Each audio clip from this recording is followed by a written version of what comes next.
రామ్ చరణ్ హీరోగా, సుకుమార్ దర్శకుడిగా కొత్త సినిమా అనౌన్స్ అయిన సంగతి తెలిసిందే.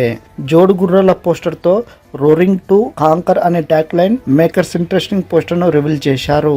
ఇంతకీ ఈ సినిమా జోనర్ ఎలా రాబోతుంది, ఎలాంటి ఎలిమెంట్స్ తో రాబోతుంది అంటూ మెగా ఫ్యాన్స్ లో చర్చ మొదలైంది. ఈ నేపథ్యంలో ఈ సినిమా కథపై కొన్ని క్రేజీ రూమర్స్ వినిపిస్తున్నాయి. చరణ్ కోసం సుకుమార్ ఓ మళ్ళీ పీరియాడిక్ డ్రామాను రెడీ చేసినట్లు సమాచారం. ముఖ్యంగా ఈ చిత్రం 19వ శతాబ్దం నేపథ్యంలో మద్రాసు పరిసర ప్రాంతాల్లోని చీకటి సామ్రాజ్యం నేపథ్యంలో రూపొందుతుందని టాక్ నడుస్తుంది. అప్పటి సామాజిక నిబద్ధనలను దక్కించిన ఓ స్పై ఎమోషనల్ యాక్షన్ జర్నీనే ప్రధాన కథాంశంగా తీసుకొని ఈ సినిమా రాశారంట.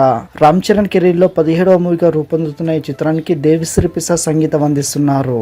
మైత్రి మూవీ మేకర్స్ సుకుమార్ రైటింగ్స్ ఈ సినిమాని నిర్మిస్తున్నాయి.